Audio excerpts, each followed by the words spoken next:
Maverick. Noun, unusual person. A visionary, leader, go-getter, an independent thinker.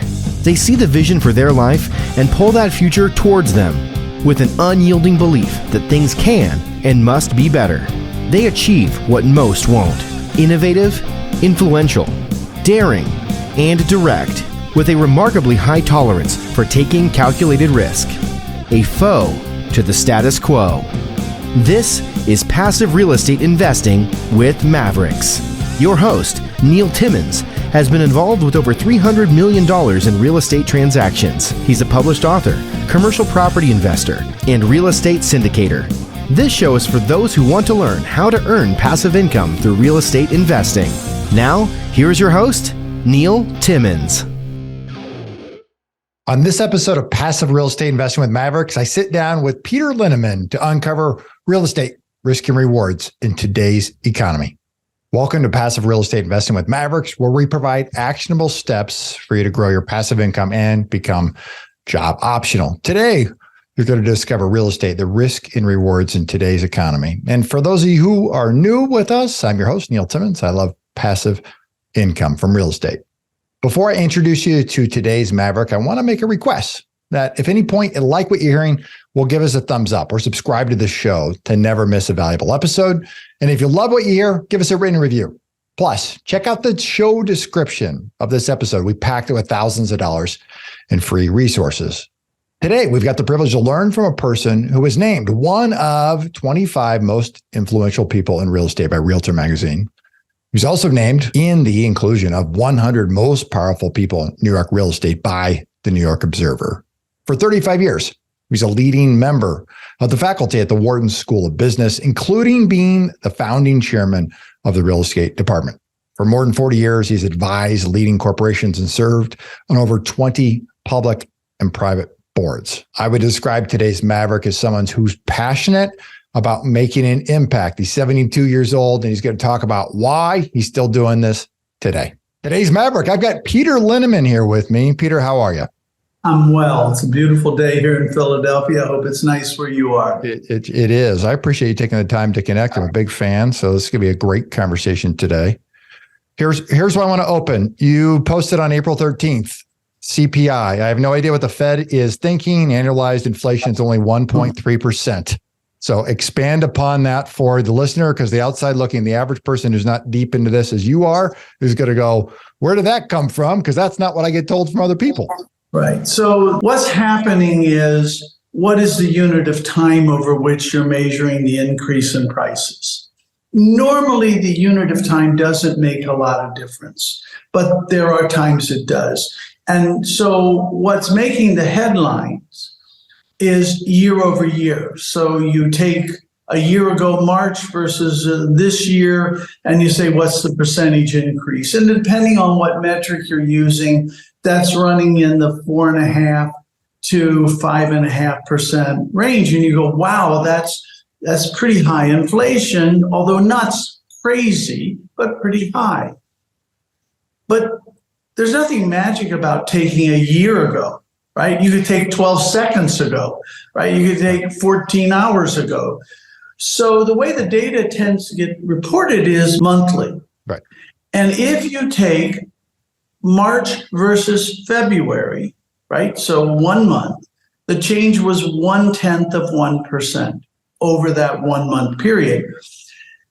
Annualized, that is, if that rate kept up for the rest of the year, that would be a 1.2% inflation. And the real simple way of thinking about it, it's not quite mathematically accurate for those who know, but 12 months and 12 times getting 1/10 a month is 1.2%. And because of compounding, it'd be like 1.3%. Right.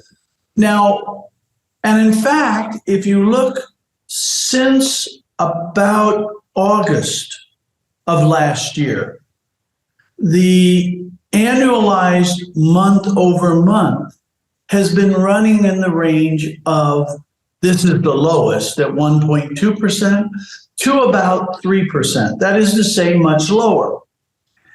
And the reason I say I have no idea what the Fed is thinking is I look at the data and I see inflation that's running 1 to 3%. And I'm not having a heart attack about 1 to 3%. If it was running 10 to 13% or 20%, yeah, I'd have but 1 to 3%. You tell me what the difference is, not much. Right. And you add to that we know, everybody knows that labor has come back a lot. We've got a lot more workers back. Wage pressure is reducing. And in fact, wage inflation is about 4% year over year. And you say, well, that sounds pretty high. Well, if you do it month over month, it goes down to 2.8% in the same way on an annualized basis. Yeah. And then you say, well, 2.8% still sounds a little high. But remember, wages should go up even if there's no inflation because we're more productive slowly over time. Correct. And that's about 1.5% a year on average. So if you say it's 2.8% after adjusting for productivity growth, it's 1.3%, which, by the way, is exactly where we just came out in the data, annualizing month over month. Now, am I saying there is no inflation? There's some inflation. Now, there actually is an argument. We might actually have negative inflation in a very current sense. The only reason I focus on month over month, it's now. I care about history, but I care about it as a historical matter. I'm living now. And why might you say inflation is actually slightly negative? The CPI, for somewhat strange reasons, they'll go out and see what the price of bread is. They'll go out and see what the price of an apple is. And they'll do that in the month they're reporting the data for. However, for housing, which is a big part of all the inflation metrics, it lags by 3 to 5 months. Now, everybody in the business knows that last month, rents didn't go up in general, and if anything, they probably went down a little bit. And everybody knows home prices went down a little bit. The biggest driver of inflation last month in the official data was housing going up. And you know for a fact housing wasn't going up, just as a factual matter. Correct. And that says if you could somehow put in, let's just say 0 had been put in for that component, the inflation we had last month would be massively lower because housing is a big component. So I don't know how the Fed looks at this and says, oh, gee. And I made the comment the other day that 50 years ago, I started as a graduate student, actually in a few months, 50 years, as a graduate student and had Milton Friedman in a class. And I remembered Milton saying that the Fed, remember this is 50 years ago's Fed, is always late, always overreact, and believe they have a much more control over things than they really do. And said that they believe they're driving a high-performance automobile on a perfect road in perfect weather conditions, when in fact what they're doing is driving a jalopy with bald tires on ice in a blizzard. Now, that's not to say, by the way, if you were driving a car with bald tires on ice in a blizzard, you have some influence over the car, but not at all what you think. You would certainly not be jerking the wheel like the Fed has done on interest rates. You'd be moving very cautiously because you just don't have that much control and you don't want to overstate your control. Well, 50 years later, the same thing is true. They're acting as if they have massive control, and they don't. They don't. And it's careless and it's reckless and it's doing damage to the economy. So let's talk about that. In the last 2022, the 5-year Treasury more than doubled in its cost, which has never happened in the history of the 5-year Treasury, going back to 60 some odd years. They came down with a giant hammer because of what they felt like they had to do. So I guess your position on where they sit today and on a forward-looking basis, where are we headed in the, I say near term, let's call it a year, inside the next year from there? And then, once you're done with that answer, I want to play that out in terms of what that means for us investors from an action standpoint. So the Fed has raised the rates too high.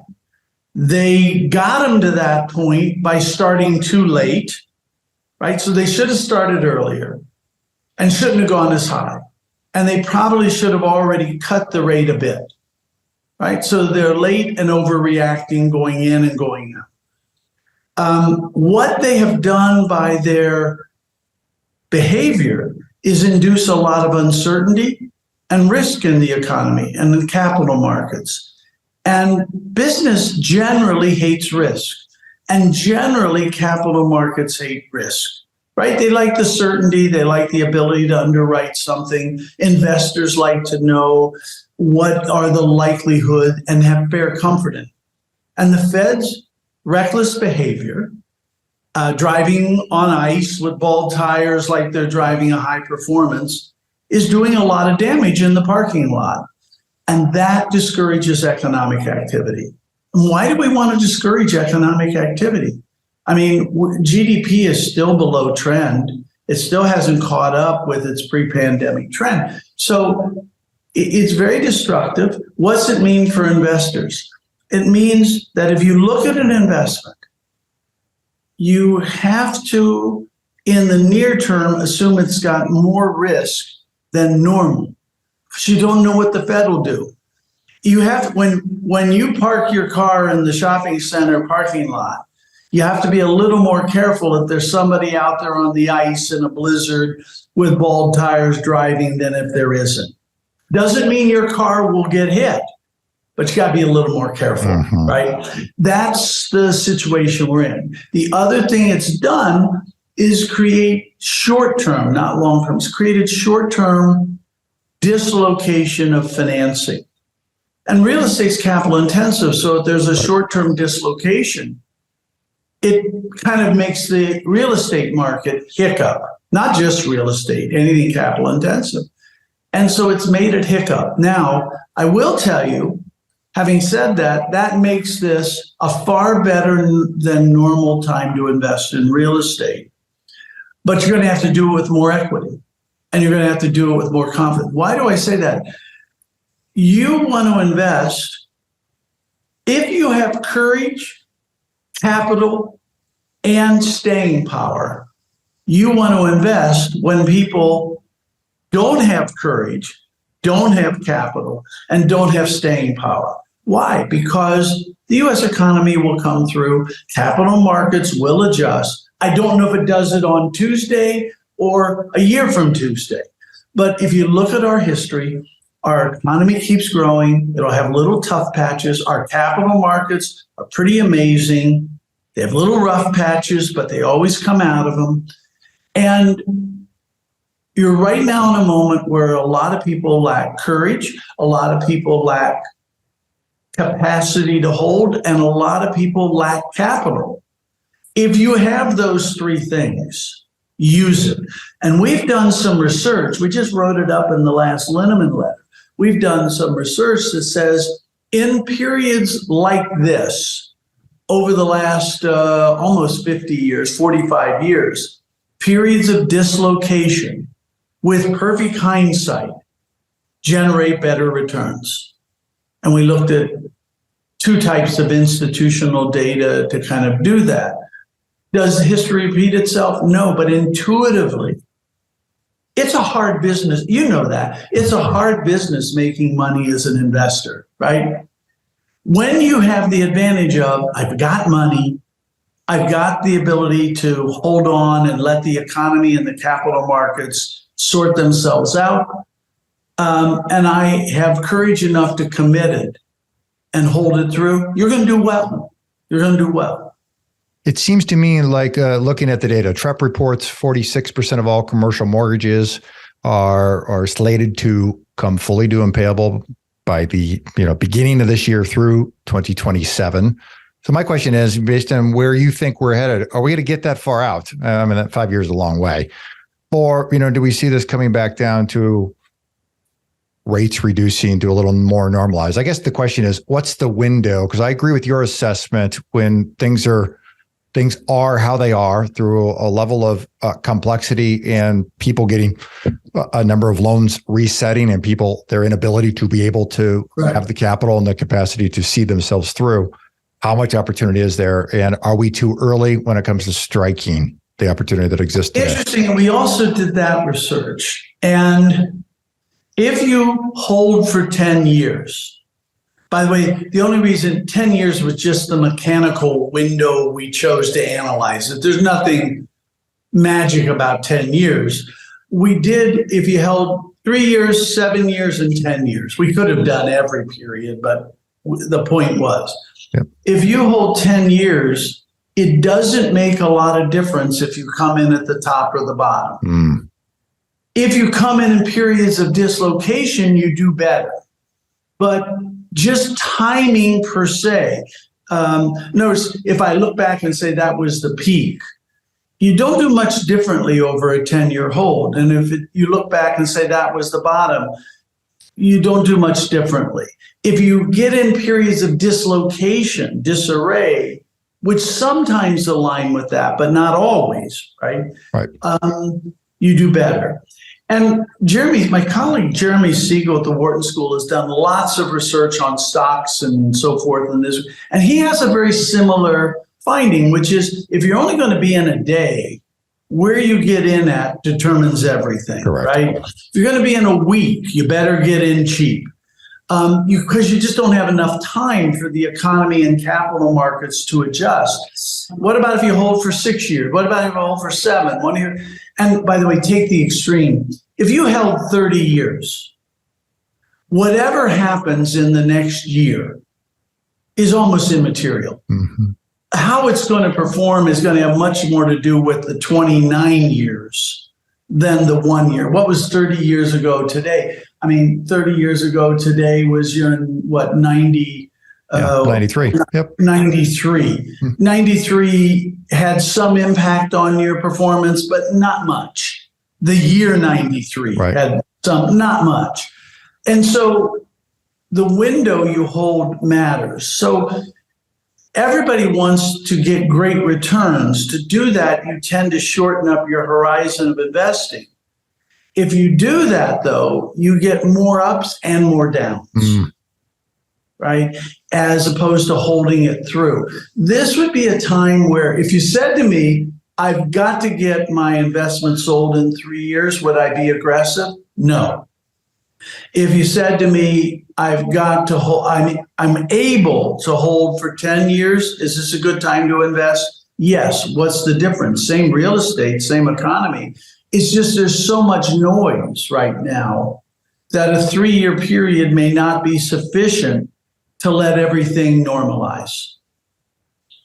And certainly if you ask me, what about a day? Well, that's crazy. Right. I'm curious. I'm going to throw you a curveball. Something you said struck the stud me. Ray Dalio talks about changing world order. Talks in his book largely about China and the fact that every currency and every stable currency of the world, every empire has fallen sooner or later. China is making a very large, doing what they can to be very relevant in the world's economy and the world currency. I guess playing forward on a very long-term basis, where do you see the United States, the currency, the strength of the currency as it relates against the rest of the world? You got to have an alternative. And are you excited about having your savings tied up in renminbi? I don't think so. Right. And by the way, I don't think the Saudis are. And I don't think the Kuwaitis are. And I don't think Africans are. And I don't think, now I may have to do it. Right? There's a difference between I got to be in it and I choose to be in it. What about the euro? Really? Really? And if you don't like the United States economy and capital markets, you really don't like Europe's capital markets and economy, right? And they don't have a single government, et cetera, et cetera. So the strength of the U.S. as a currency has little to do with us as much as it has to do with who else. I mean, in a funny way, gee, don't you wish? I'd go one step farther. I'm old, I'm 72. And when I remember how people feared the Soviet Union. I mean, not just militarily, also feared them economically in the 50s, 60s, and 70s. By the 80s, became clear they were not an economic power. We didn't know how little they were. I think China is somewhat the same. Look what we just went through with COVID, how China managed it versus how we managed it. Yeah. And they stayed shut down far longer. And then all of a sudden they said, all gone. Well, we had kind of gotten to that point earlier. And it's a big machine.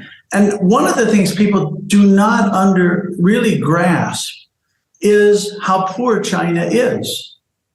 Yes, they grow fast, but part of it is because they're so damn poor compared to us. Mm-hmm. So I'm doing off the top of my head, median household income in the United States is something like $68,000. And in China, it's something like $16,000. Mm-hmm. And they only have 3 people, they have fewer people per household because they only have one child. So now, if you think about it, I always do this. People say, yeah, but they grow at now they're down to like 4%, right. But they grow at 4%. Well, would you rather have 4% of 16,000 or, I don't know, 3% of 68,000? Well, get out your calculator. It's a pretty easy exercise. Yes, they're growing, but actually we're pulling away in dollar equivalent per capita. We're pulling away in dollar equivalent. The gap between us and them in dollars, not percent, gets larger. And by the way, it shouldn't surprise you that a capitalist economy pulls away from a communist economy, even though the communist economy continues to do better. But it shouldn't surprise you that we do better. By the way, would you rather have 10% of my wealth or 1% of Elon Musk's? Right. You say, yeah, but it's growing fast. 10's bigger than 1%. That's the irrelevant part. I'd rather have 1% of his wealth than 10% of mine because it's more dollars. And China's growth leaves them with less dollars growth than our growth rate is giving us. And people don't really grasp that, but it's true. They fall farther behind us even as they grow faster than us in a percentage. So speaking about China, coming through COVID, what the U.S. found is that there's some challenges getting product in from China. There's a whole bunch of onshoring taking place now. Or nearshoring, a la Mexico, or even Canada. Yeah. And now we have the first ever transcontinental railroad, which was just approved. So it'll run from Mexico straight all the way through, kind of zigzags through the middle of the U.S. up to Canada. I'm going to go specifically inside of industrial because it seems to me like that would have this fact would have the greatest impact on that asset class. I guess, how do you see that playing out, over the next decade or so if we continue down this trend, or do you think we're going to buck the trend, this current path that we're heading down and revert back to something else? If Mexico's political situation, I include political, whatever you want to call it, situation, if it was notably better, Mexico would be on fire right now. Yeah. For the reasons implicit in your question, right? Which is, I found out, first of all, China's gotten more expensive, just monetarily. Correct. Also, work rules get more difficult. The regulations are kicking in and environmental and so forth. So Mexico should absolutely just be red hot. And it's solid in the industrial market. It's quite solid.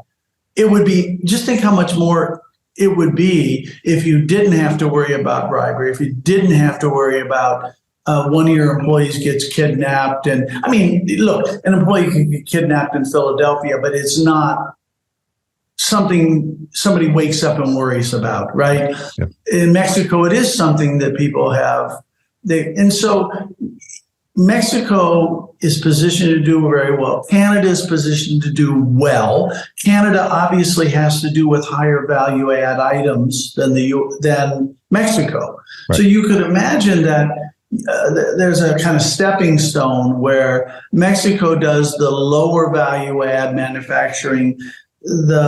Canada does pretty high value add. The United States does very high value add, or stuff that can't be transported very far, right? So it has to be there. Right. But people, I think rightly so, have soured on China. It doesn't mean you have to bail out, but remember also that a lot of what you saw in the last 30 years, I guess, in Mexico, growth of manufacturing wasn't all for export.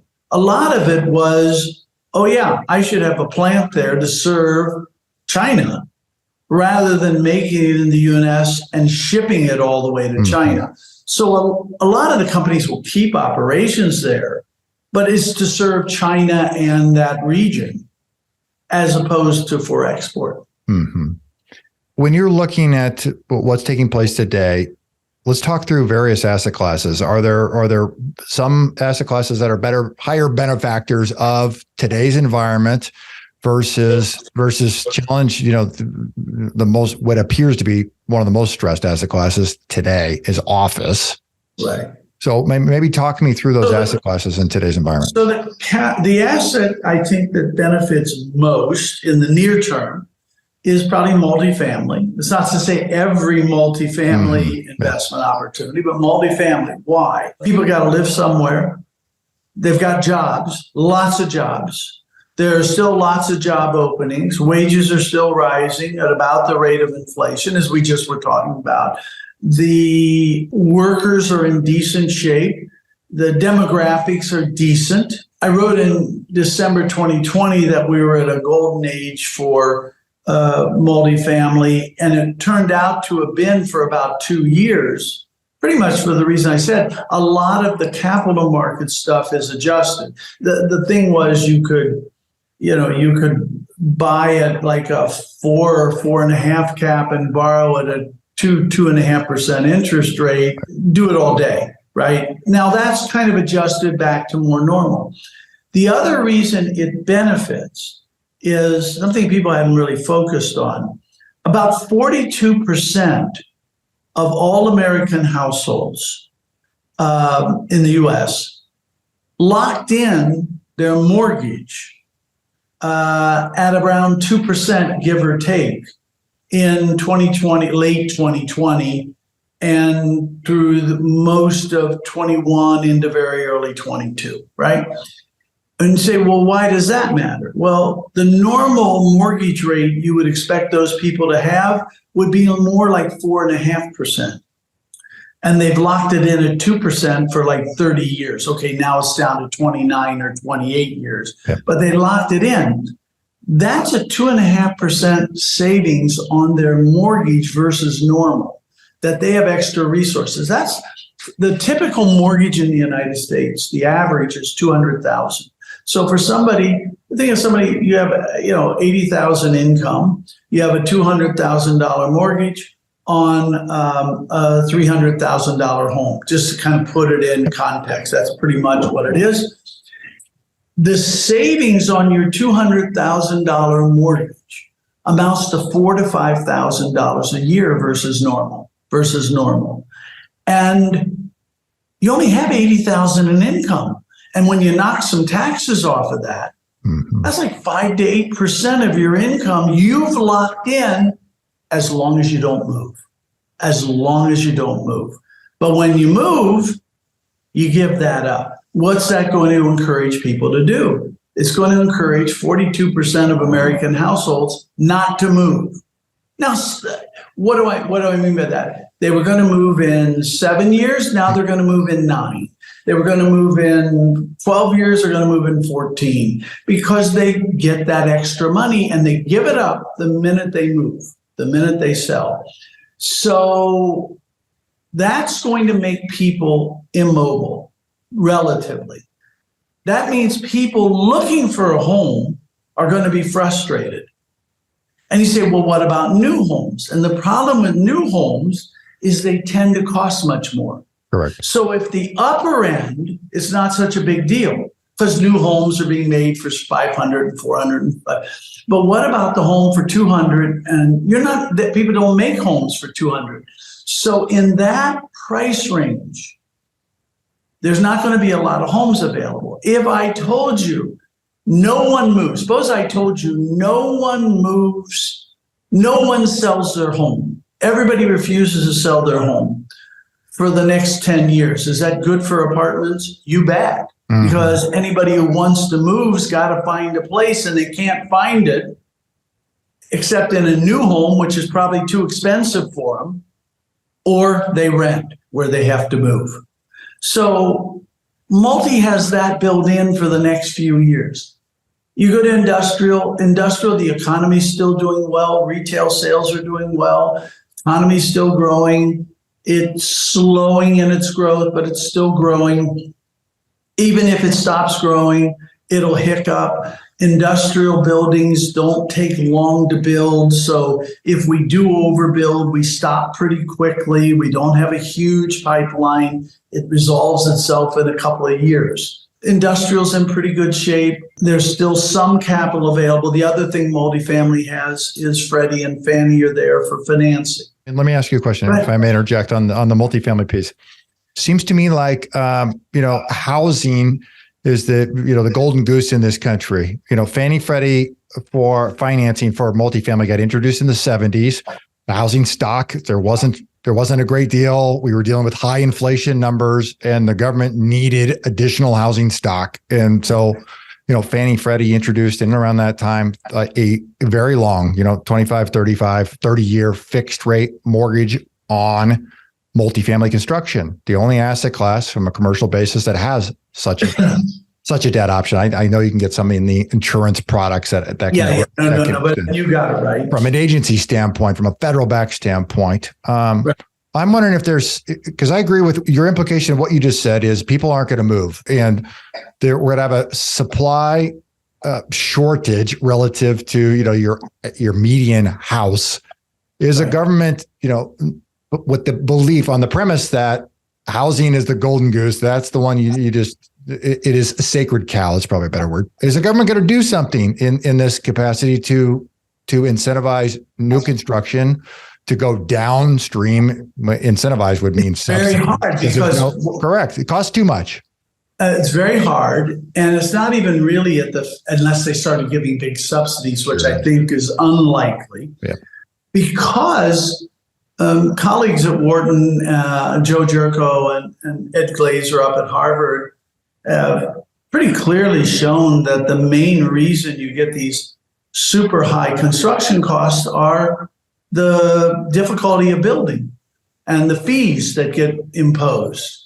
And they just raise the price. And you can't amortize those fixed costs, those delays, those lawyers, you can't amortize those unless you have an expensive home. Right. I mean, if I have $30,000 in fees on a $100,000 home, right, I just made the home 30% more expensive. If I have the same $30,000 in fees, which is basically true on a $10 million home, it's rounding here. Yeah. Right.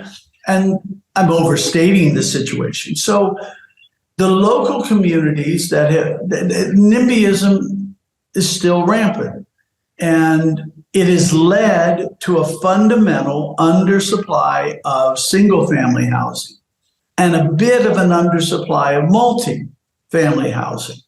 But they obviously work together in a way in that if you've got a shortage of single-family, you're boosting the demand for multi. And my numbers show we are about a 3.5% shortfall in supply of housing. There are those who come up with a number as high as twice that, 7% or so. It doesn't really matter whether it's my number, whether it's half my number. If it's only 1.5%, it's something people really want, and they'll pay up for it. Mm-hmm. So housing has this regulatory induced shortfall of supply. That's what drives the market in some ways beyond inflation. Right. Talk to me about retail. Both, from a big box standpoint, neighborhood retail. Everybody's talking about, it's going to die, but the numbers don't really may not indicate that. That's silly. I thought it was silly. I learned real estate from a lot of people, including Alfred Taubman, who was one of probably the retail genius, certainly of his generation. And I learned a real simple lesson. Retail is in the business of serving consumers' tastes. Consumer tastes constantly change.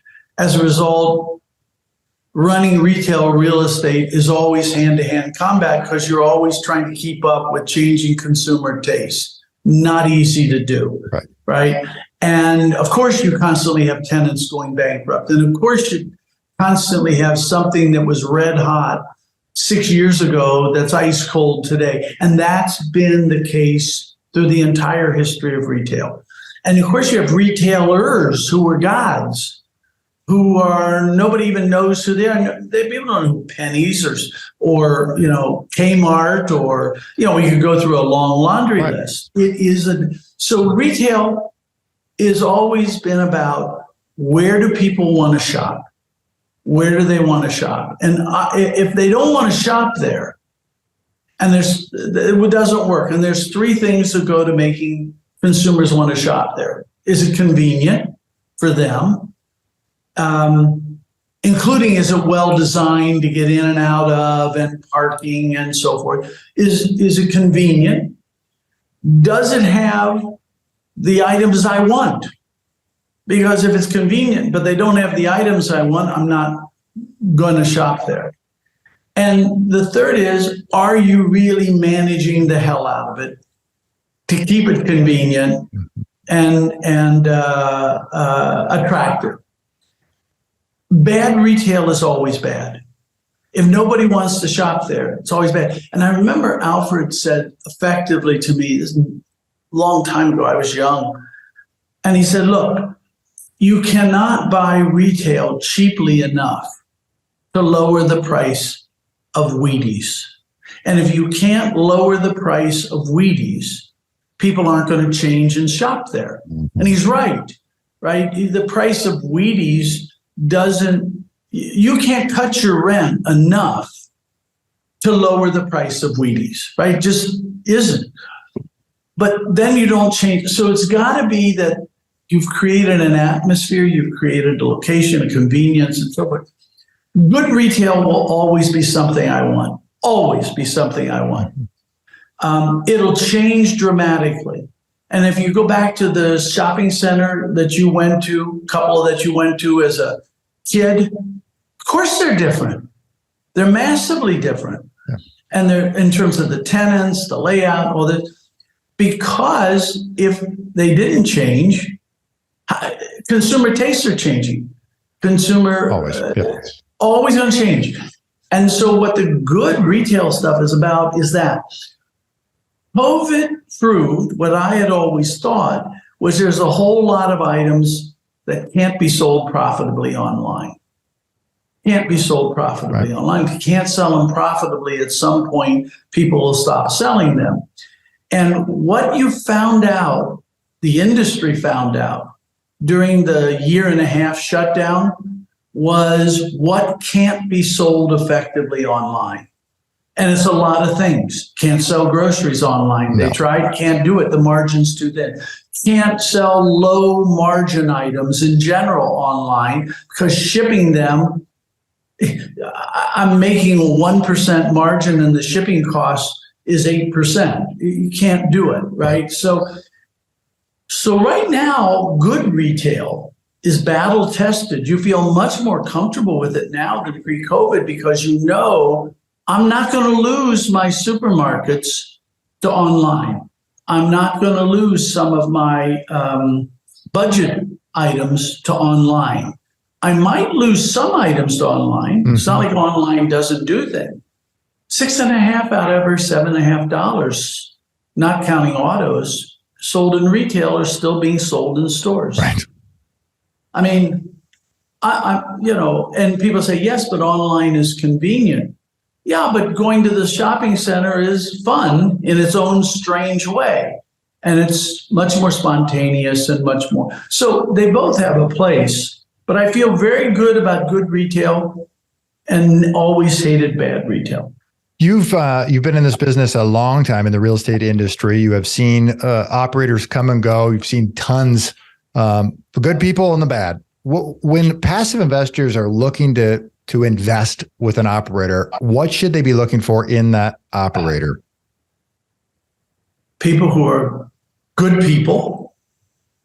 people who respect your money, people who have their money aligned with yours, people whose time horizon matches your investment time horizon. If you're in it for the long term and they're in it for the flip, they're not going to improve it to its maximum because they're going to leave something on the table for the next buyer. For example, the simplest is, I mean, there's a lot of things, but the simplest is, would you really want to do business with this person? Of course they're smart. Smart's overrated, right? I mean, integrity and transparency and good. There are people, by the way, you're going to lose money with everybody, right? I mean, if Babe Ruth struck out sometimes, right? So I don't care how good the operator is, sooner or later, you're going to lose money investing with them, right? But what you want is somebody when you actually want that when you're losing money, they keep working hard for you. And they don't say, oh, hell with it, I put the B team on it. You want the A team on it, especially when you're losing money, to salvage every last penny. When values double unrelated to you, that wasn't done by the operator. They'll claim credit for it. I want the operator who works as hard when things are down as they do when things are up. And there are a lot of them who won't do that because they're out of their promote or this or that or the other. So I jokingly say to some people, the person you want to choose to invest with is the one you're willing to lose money with. That's pretty powerful right there. Tell me, in your lifetime, you've seen tons of things. What's been the most interesting change in real estate in your lifetime? Professionalism. Professionalism. Even somebody your age, and you're not a kid. You're young, but you're not a kid. I started in real estate in 1985, and we began the Wharton Real Estate Center with one real mission, and it was with a core group of industry leaders, and their view was our industry just had not enough professionalized talent. And what do I mean by professionalized? By the way, all the things you would associate, what's a professional engineer? Well, they took engineering courses. They had books. There were books you can refer to. There were people who had done those kind of programs and then gone on the job and added practice to that kind of professionalism. They knew what a balance sheet is and an income statement. They knew how to gather data and analyze it. By the way, not perfectly. None of this is perfect.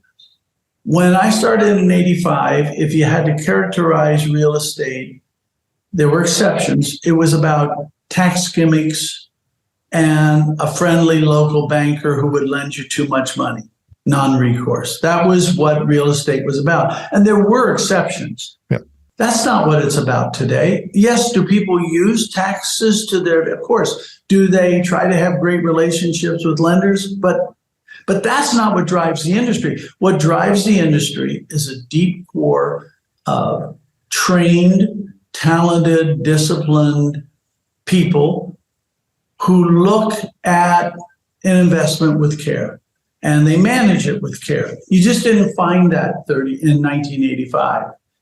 or if you did, you were kind of amazed. Mm-hmm. Now you're almost amazed if you don't find that. And with that went more efficiency from a capital market perspective. Not perfectly efficient, but more efficient. You just don't have wildcatters owning major assets by and large like you used to. If you could go back to the age of 25, knowing what you now know, what would you have done differently? Pursued a career in the NBA, pays better. No. What would I have done differently? Not a lot. I'd say something like, gee, I wish I'd have made fewer mistakes, but that's kind of trite. I think I played my career pretty well in that I was open to a lot of different things. You know, I become an economist. I kind of straightforward. But I looked at a lot of different parts of economics, ranging from, you know, applied econometrics to microeconomics to industrial organization to labor markets to real estate. And I could see how those things fit together. I did advisory work on leverage buyouts and antitrust, and that exposed me to a lot of stuff, and then ultimately real estate. So that I'm pretty happy with. I guess I came from a blue collar family in a blue collar neighborhood. I guess I wish I'd have met some of these great industry teachers, like an Al Taubman or a Mel Simon or a Mort Zuckerman or a Gene Cohn just passed away. I wish I could have met them 10 years sooner. I didn't meet them until I was like 34, 35. So I guess, I know I'm rambling. I guess if I could, I wish I'd have met those people 10 years earlier. The only question is, would I have been wise enough to take advantage of? I met Milton Friedman and Gary Becker and George Stigler and all these minds, if you will, economic minds, and I did a pretty good job of taking advantage of them. I'm not sure I would have been fully ready to take advantage of them on the business side at 25. By 30, I was a bit. You're 72 today. You definitely don't need to be doing this, and we don't need to be having a conversation. What keeps you going? What's that drive? What's that fire? Why? I like to have an impact. And so if I look, one of the things you do as you get older is you kind of ask that question of yourself every once in a while. And you could say it's crazy, but I like to have an impact. I don't want to be famous. That's not the point. But I'd like to know, let's say there's one listener, just suppose there's one listener who one thing I said clicks with, and it doesn't change their life, but oh yeah, kind of thing. I'm happy. And that was the professor in me for all those years. That I wasn't lecturing to quote show I was smart and how much I know, and I didn't write a book to show what I know. I did it to try to have an impact on those young people at that moment, clients over the years. I believe I can help them come to better decisions or less worse decisions, as it were. Not uniquely, but I can help, and I like that idea. And so, yeah, I say my driving influence is to try to make an impact, help. And you look at the charitable, my wife and I was saying yesterday, I had an audit committee session yesterday where I started out by saying to people, tell us one little thing about yourself that everybody doesn't know, as a kind of get to know each other as a human. And mine was, I have over 250 people who call me dad. And pretty much every day I get messages from, 10 or 12, and I talk to a few, but I won't go into the whole reason why. But our charity and our life work is, I like impacting. And having a small role in making them a little better, a little wiser person. The Linneman letter, it's a quarterly report that you and your team publish for commercial real estate investors. Tell us a little about that and what the aim behind that is. So it's a long letter, just so people know, right? That's the reason it's quarterly. It's long and very detailed.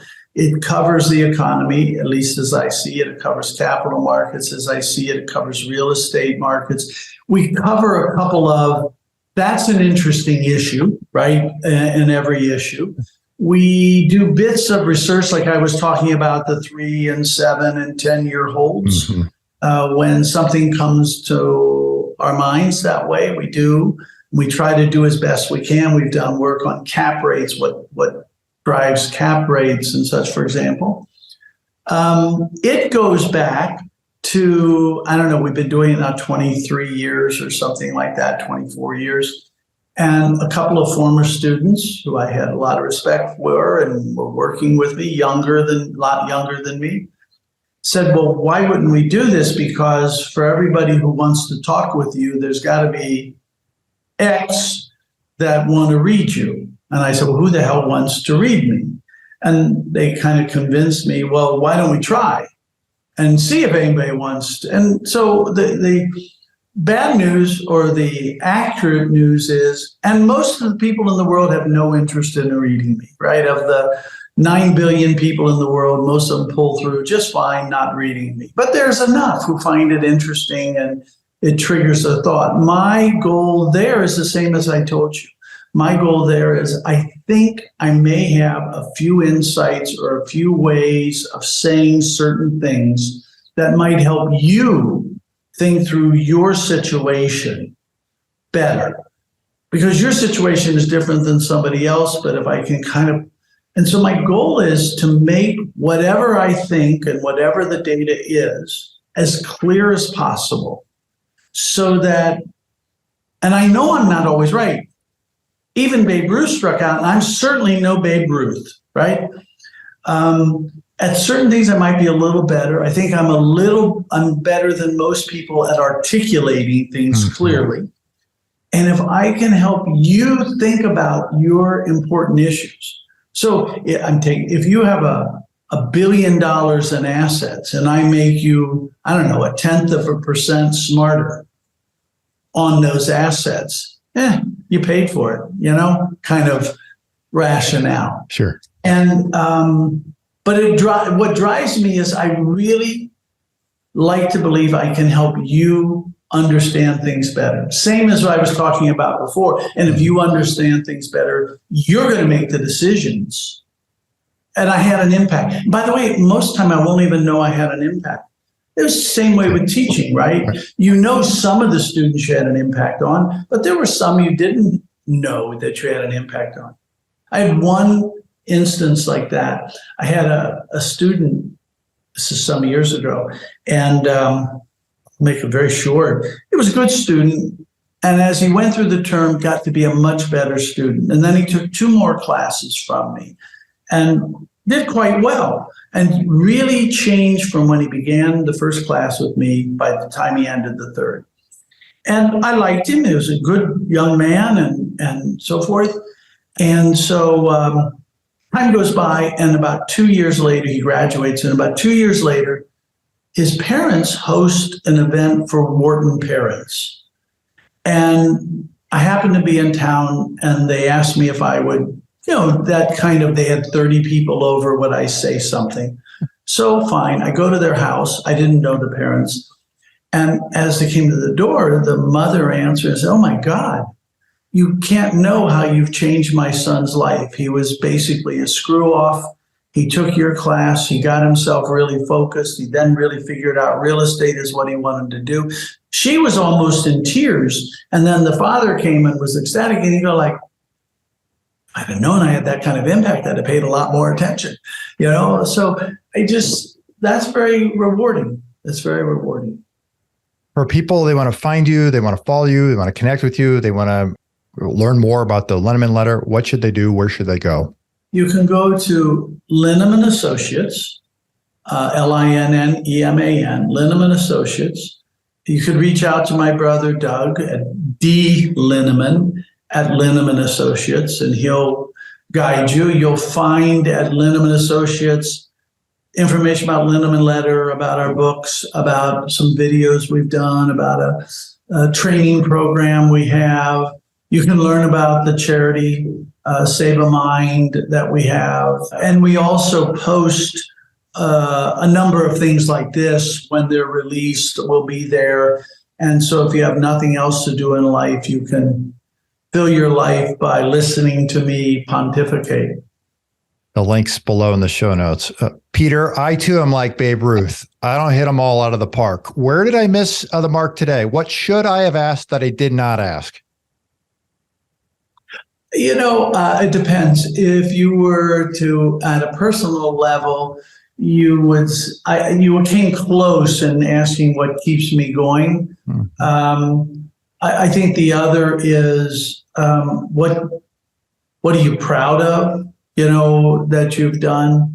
And what I'm proud of is that I think you'd be hard pressed to find somebody who says I treated him wrong. Whether it's an investor, a student, partner, client, they may say he was not right, but you'd be hard pressed to find somebody to say he did us wrong, right? As opposed to on some, he thought interest rates would go up and they went down or whatever. So I guess that, and on the real estate side, I think you did we didn't talk about office. I guess the thing about office I'd say is people are going to come back, but it's going very slowly here, far more slowly than overseas. It leaves a lot of risk hanging over the sector because even though employment has grown, demand for space has fallen, and that makes you nervous. Right. If employment had fallen and demand for space fell, you say, well, that's typical. Right. But when you've got demand falling while employment is rising, that's unnerving. And I think that that's the issue. I believe people come back because it's by and large more productive, by and large, not for every instance, but by and large. And I'm proven out by most other countries, and we're a laggard in that regard, but we'll see where it goes. You think some of that is the fact that, well, not the fact, the opinion that the strength inside these organizations has largely been in that of the employees due to the fact that we are such a tight labor market. And if we work ourselves through this recession that seems to fail to materialize in any meaningful way, that the employer will have a little more strength and thus require the employees to come back to the office at a bigger scale than what we've seen. I think that's certainly right. If you said, what's the biggest surprise to me is that the employees fail to grasp that in the long term, they're better off coming back. They are better off coming back for their career development. In the last 2 days, I had conversations with major people from major accounting firms, and they're saying that it shows that the people brought on board during the completely remote period are not as developed at this point in their evolution. Well, the accounting firm can deal with that one way or another. The individual is the one who lost. The equivalent is who suffers when you cut class? I always found that, but who suffers when you cut class? Let me get this straight. You're paying tuition and you're proud of the fact you're cutting class. Now, in the short term, I understand you cut class because you were sleeping or whatever. That may have been the only good lecture in your career, and you missed it. And so what has surprised me, there are these famous psychological tests about short-term gratification versus long-term. I think we're living through it. And I was hopeful that the workers would drive, I need to come back. For my development, for my growth, for my ability to interact and be seen, I need to come back. And being one of 500 faces on a Zoom or one of 8 faces on a Zoom is very different than 8 faces in a conference room. And I think we're living through an example of those I can't remember who's done, but I'm talking about these psychological, the marshmallow test. I think it was a psychologist who did these with children with marshmallows. Yep. And you get more marshmallows if you waited an hour than if you ate them right away, and blah, blah, blah. I mean, you know what I'm talking about. That's what we're living through, is people are eating one marshmallow now. Mm-hmm. And not 3 marshmallows an hour from now. And they're hurting themselves. They're really hurting their careers and hurting themselves. If I had one thing to say to young people is, and young is a pretty broad category, because a lot of us are young to the entity we're with. I mean, you could be 59, but if you just joined them, you're young. Right. Go. Beg them to make you come or to let you come. Get your colleagues to come in. It's really the marshmallow moment that we're living through. It's going to be interesting to see how that plays out. I agree with your sentiment. It'll come back, and probably in a big wave. It is just taking a little bit longer to materialize against other countries. Yeah. Yep. Peter, I appreciate all your time. This has been wonderful, very insightful. All the links are below in the show notes for everybody to connect. Last word for you, Peter. Do good. Do good. Do good in your investing. Do good in your life in every way. We'll end with that. Thanks so much. Thank you. To our listeners, pat yourself on the back. You guys have made it to the end of the show, and most people never finish what they start. If you receive value from today's show, be sure to share it on LinkedIn, your Facebook page, or your social media platform of choice. Subscribe to never miss a valuable episode in the future. And if you found value in today's episode, give us a thumbs up with a positive review. If there's a particular topic you'd like to hear about, well, I want to hear from you. Shoot me a message on LinkedIn. The link to my profile is below in the show notes. You can connect with me there for more valuable content.